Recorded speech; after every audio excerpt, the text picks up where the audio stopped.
Assalamualaikum warahmatullahi wabarakatuh. Salam sejahtera bagi kita semua. Om Swastiastu.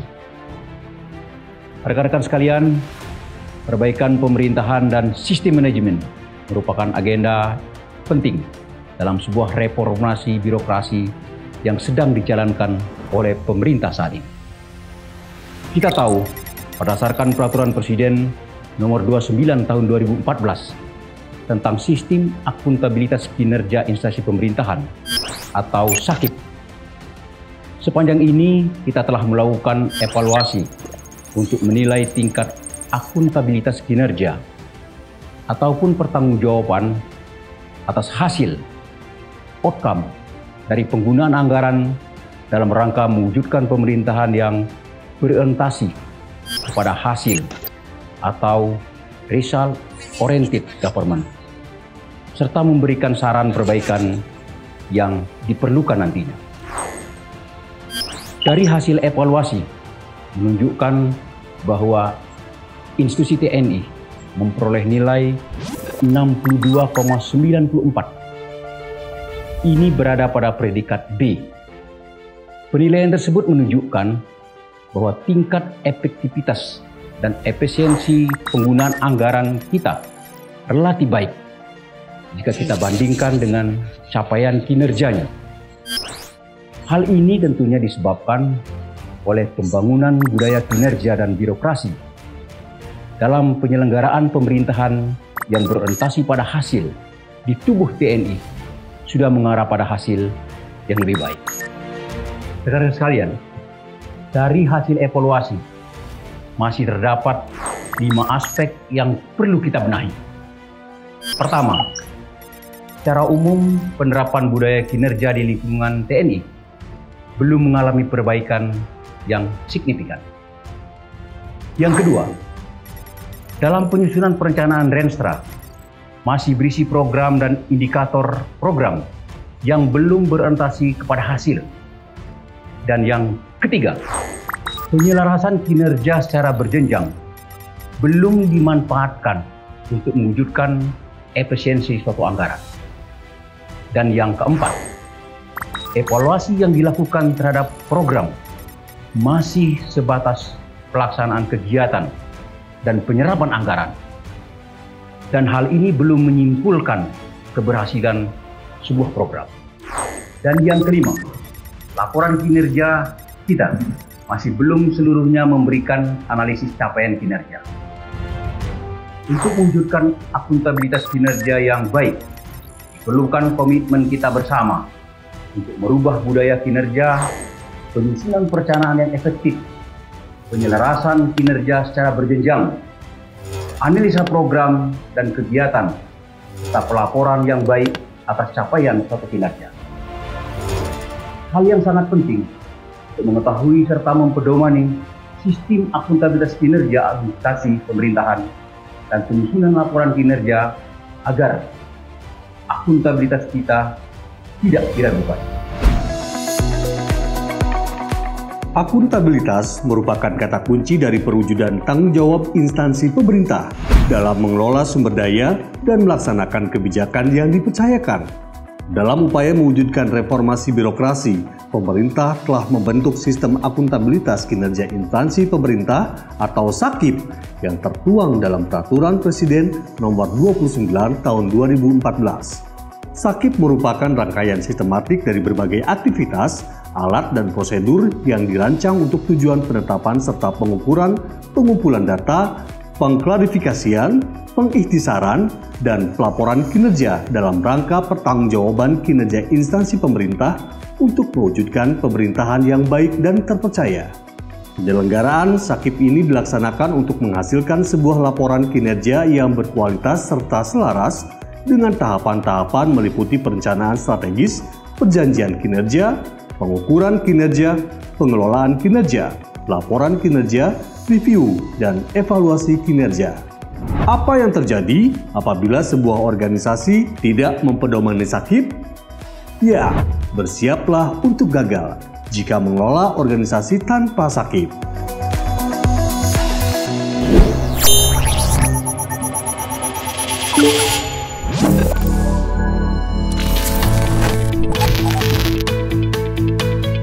Apa yang terjadi apabila sebuah organisasi tidak mempedomani SAKIP? Ya, bersiaplah untuk gagal jika mengelola organisasi tanpa SAKIP. Tanpa SAKIP, mengelola organisasi dapat mengalami berbagai hambatan. Mewujudkan perjanjian kinerja merupakan masalah yang paling sering dialami oleh kepala satuan kerja selama periode tahun anggaran berlangsung. Setiap satuan kerja pasti memiliki permasalahannya masing-masing.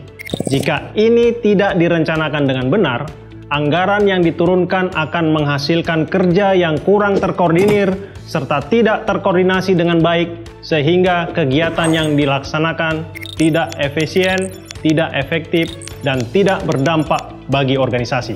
Pada akhirnya, semua program dan kegiatan yang sudah dilakukan hanya membuang banyak anggaran, sehingga tidak terasa periode tahun anggaran hampir berakhir. Sangat disayangkan apabila semua program dan kegiatan yang sudah dilakukan tidak jelas pencapaiannya dan tidak jelas ukuran keberhasilannya. Dana yang besar sudah dihabiskan, tidak seimbang dengan hasil kinerja yang dapat mencoreng akuntabilitas sebuah organisasi.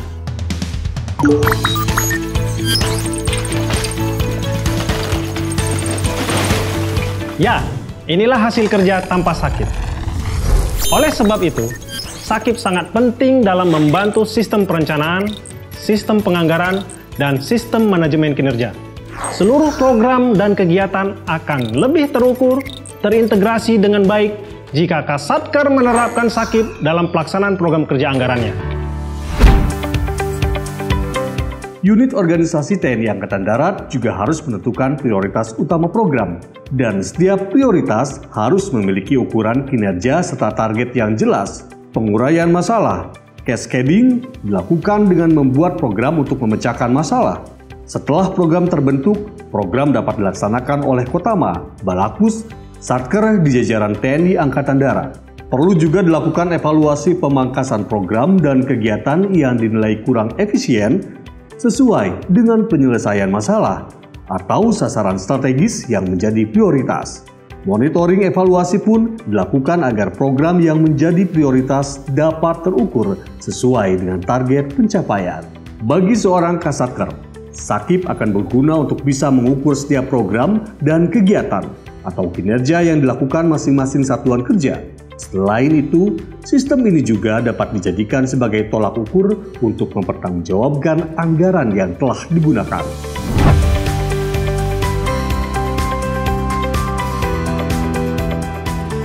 Lalu, bagaimanakah langkah untuk mewujudkan SAKIP terbaik? Langkah terpenting adalah dengan melakukan penyusunan laporan kinerja yang baik dan benar. Berdasarkan Permenpan RB nomor 53 tahun 2014, laporan kinerja merupakan bentuk akuntabilitas dari pelaksanaan tugas dan fungsi yang dipercayakan kepada setiap instansi pemerintah atas penggunaan anggaran yang bertujuan untuk memberikan informasi kinerja yang terukur serta upaya perbaikan berkesinambungan untuk meningkatkan kinerjanya.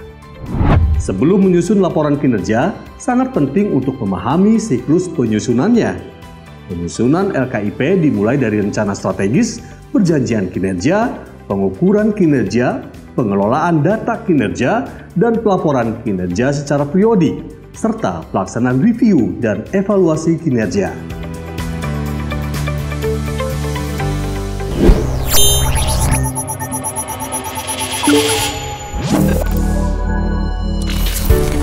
Hal terpenting yang diperlukan dalam penyusunan laporan kinerja adalah pengukuran kinerja dan evaluasi, serta pengungkapan disclosure secara memadai. Dari hasil analisis terhadap pengukuran kinerja, dapat diartikan kinerja kita terukur akuntabilitasnya untuk mewujudkan result-oriented government, atau biasa disebut dengan pemerintahan yang berorientasi kepada hasil. Kita lakukan berbagai strategi, baik berupa program, kegiatan, maupun perencanaan penggunaan anggaran yang relevan dan cukup sehingga strategi tersebut dapat mewujudkan suatu kinerja yang baik. Pengukuran keberhasilan kinerja diukur menggunakan indikator kinerja yang ditetapkan oleh organisasi itu sendiri dengan memperhatikan sasaran strategis. Tujuannya adalah untuk memperoleh informasi kinerja yang penting dan diperlukan dalam penyelenggaraan manajemen kinerja secara baik, serta memperoleh ukuran keberhasilan dari pencapaian tujuan dan sasaran strategis. Dengan harapan, hasil penilaian indikator kinerja tersebut dapat digunakan untuk memperbaiki dan meningkatkan akuntabilitas kinerja. Dalam penyusunan laporan kinerja, penetapan indikator kinerja kerap membuat satuan kerja bingung. Namun, apabila digambarkan secara singkat, pendekatan penyusunan indikator kinerja dapat dimulai dari apa yang ingin diubah atau impact yang memerlukan indikator, apa yang akan dicapai atau outcome guna mewujudkan perubahan yang diinginkan. Selanjutnya, untuk mencapai outcome, diperlukan informasi tentang apa yang dihasilkan atau output, dan untuk menghasilkan output, diperlukan apa yang akan digunakan, atau dalam hal ini disebut input. Dalam penyusunan indikator kinerja, diperlukan kriteria khusus agar pencapaiannya dapat terukur dan akuntabel, yakni relevan.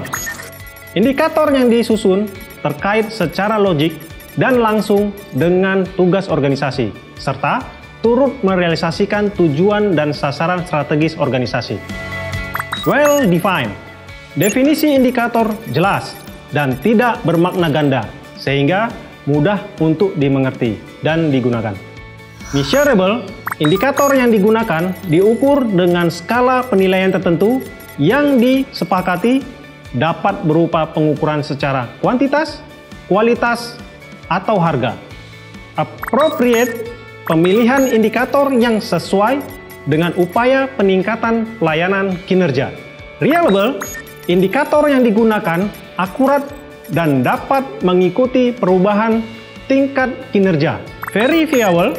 Memungkinkan proses validasi dalam sistem yang digunakan untuk menghasilkan indikator. Cost efektif. Kegunaan indikator sebanding dengan biaya pengumpulan data.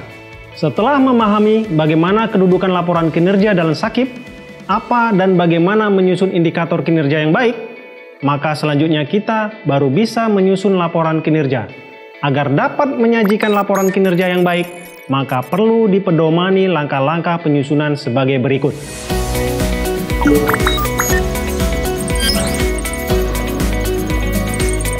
Pertama, siapkan dokumen perjanjian kinerja yang berisi target indikator yang ingin dicapai. Substansi dari dokumen perjanjian kinerja adalah janji atau kesepakatan atau juga disebut dengan negosiasi antara penerima amanah dengan pemberi amanah untuk mewujudkan kinerja yang terukur, yang seharusnya dicapai pada periode tertentu sebagai dasar penyimpulan kinerja penerima amanah. Hal yang harus diperhatikan dalam perjanjian kinerja antaranya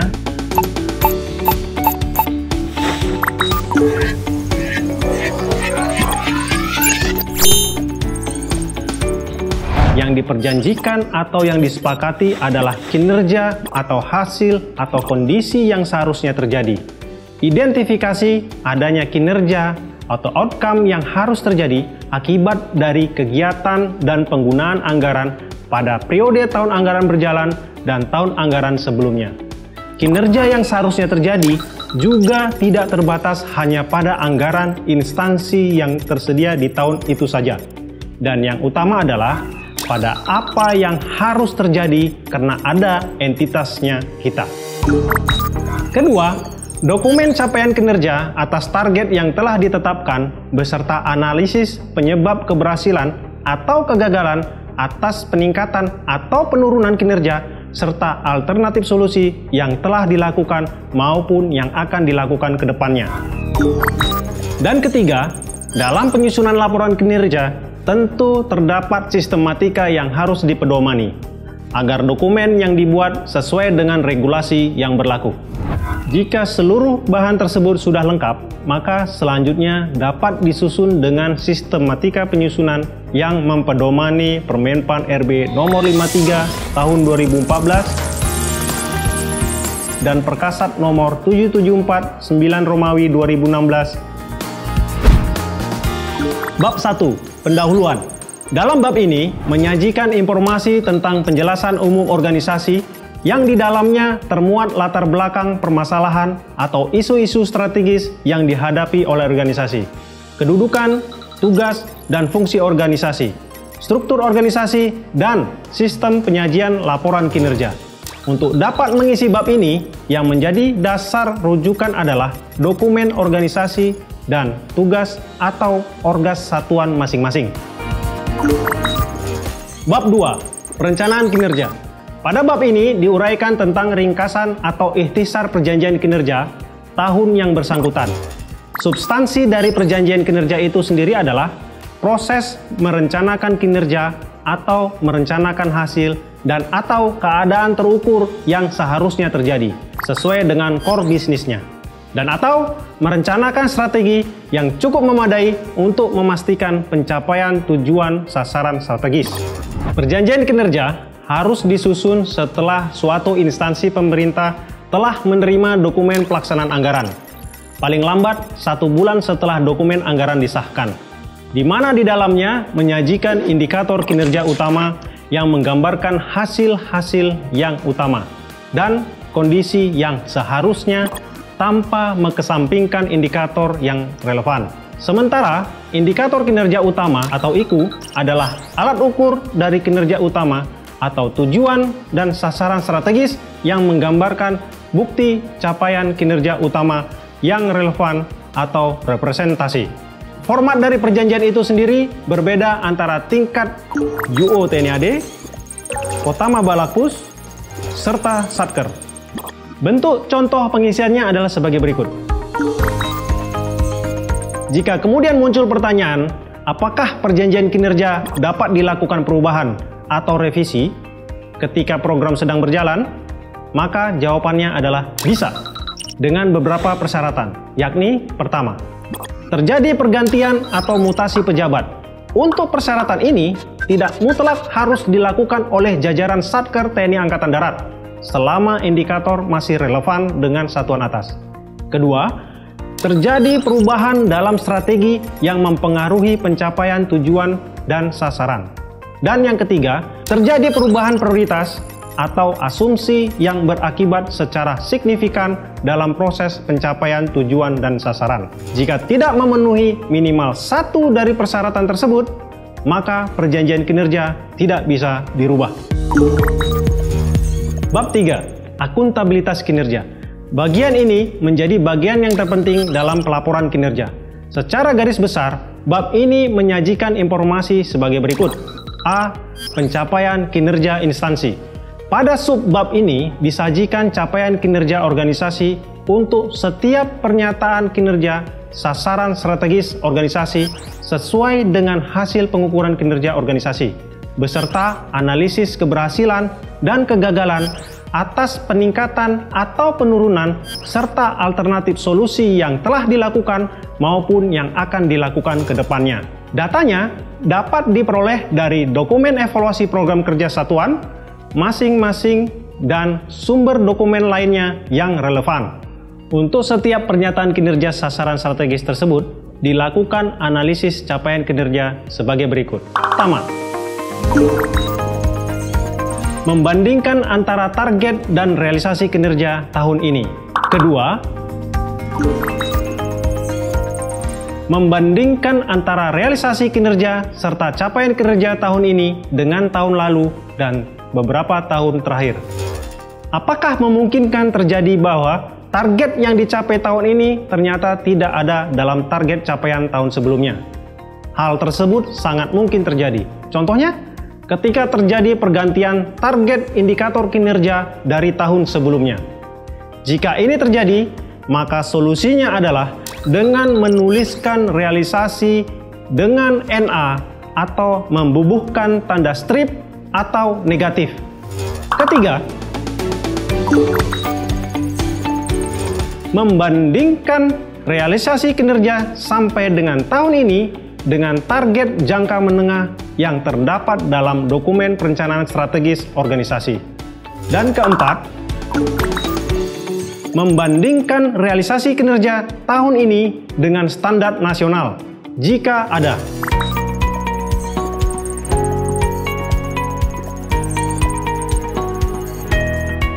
Selanjutnya, seluruh data capaian kinerja tersebut dilakukan analisis secara komprehensif. Terdapat 3 kondisi yang perlu dianalisa, yaitu pertama,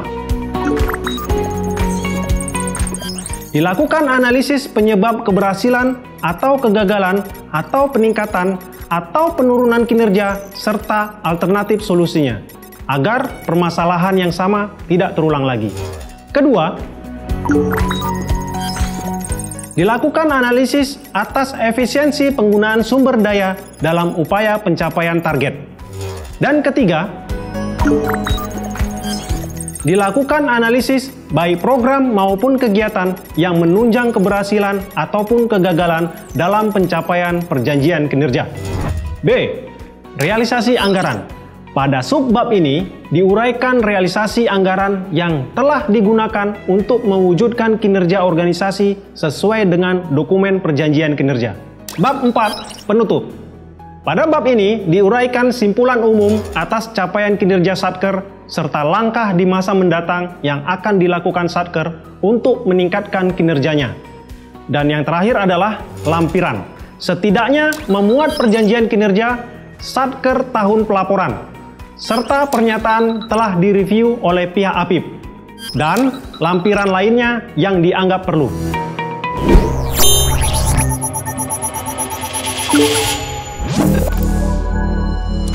Dalam rangka mengefektifkan penerapan manajemen kinerja dan budaya kinerja, terdapat 6 rekomendasi menuju sakit yang baik. Yang pertama, tindak lanjuti perbaikan pohon kinerja dengan memanfaatkan draft rencana strategis yang akan disusun, sehingga dapat secara jelas mengurai kerangka kinerja organisasi untuk mewujudkan performance based organization untuk organisasi yang efektif dan efisien. Kedua, mereview dan sempurnakan IKU serta pastikan dimanfaatkan dalam dokumen perencanaan, penganggaran, monef dan pelaporan. Selanjutnya, menjabarkan ke jenjang yang lebih rendah sehingga terbentuk logical framework dan hubungan kausalitas yang memadai.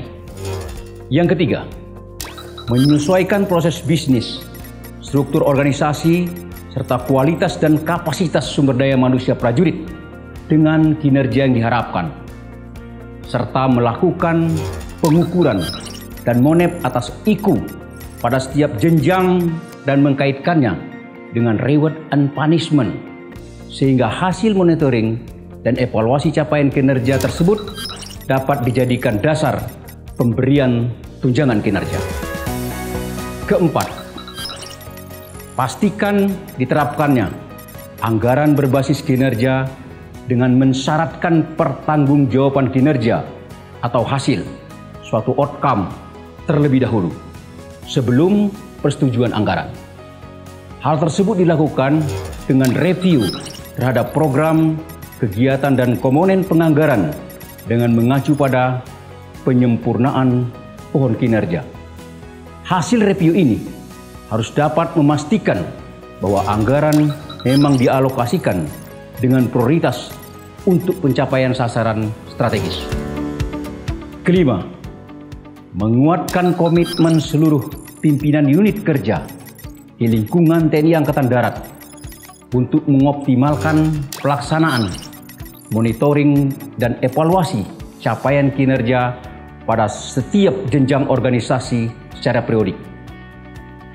Dengan menjaga dan meningkatkan sinergitas dan kerjasama dalam upaya mewujudkan organisasi yang berorientasi kepada hasil dan berbudaya kinerja. Dan yang keenam, pastikan komitmen tindak lanjut, monitoring, dan evaluasi hasil, evaluasi sakit, sehingga terdapat kepastian bahwa saran dan rekomendasi telah ditindaklanjuti oleh setiap unit kerja. Hal ini harus diikuti dengan komitmen pimpinan unit kerja, sehingga hasil evaluasi dapat secara maksimal mendorong perbaikan sakit di unit kerja kita masing-masing.